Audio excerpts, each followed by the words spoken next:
Okay, so I'm just doing the Autolysis. So what I've got in here is my white flour and spelt flour, and so you have to mix them together first. And now I've got my water, which is about 30 degrees, they recommend. So, and all I'm literally going to do is just mix the water and the flour together to let that sit for a minute, not for a minute. So you do this, and it makes a huge difference to the way the dough feels. And it also just helps the proteins and enzymes start working together, from what I understand. So the idea with this is just to, like I said, literally mix it together. There's no kneading or anything like that involved, but the really important thing is that you've got to make sure that there's no raw flour left, so that it is fully mixed. So I do so much of it with a knife, because obviously it does start to get messy. So I do as much as I can with a knife just to bring it all together.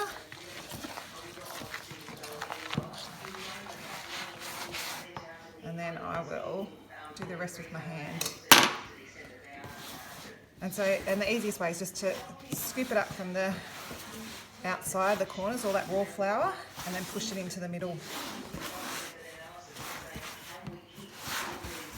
And at this stage, sometimes you might feel like you need to add more water, but you don't, because it will just come together so long as you've got your measurements right.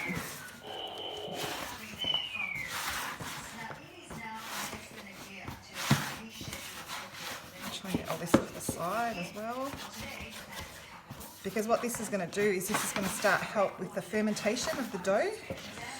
And so you don't want to have raw flour that's not fermented mixing in with the fermented dough, because then it just creates inconsistencies in the bread. So as you can see, the more I work it, the more it's come together.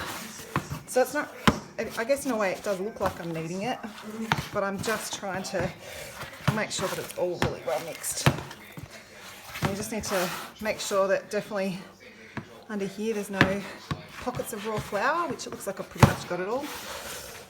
And that's it. So I'll let that sit for a minimum of half an hour. And I think they say a maximum of 8 hours. And this really just all, you have to plan this around when your starter's ready. And then I'll cover it with a damp tea towel and let it sit until I'm ready to mix the starter.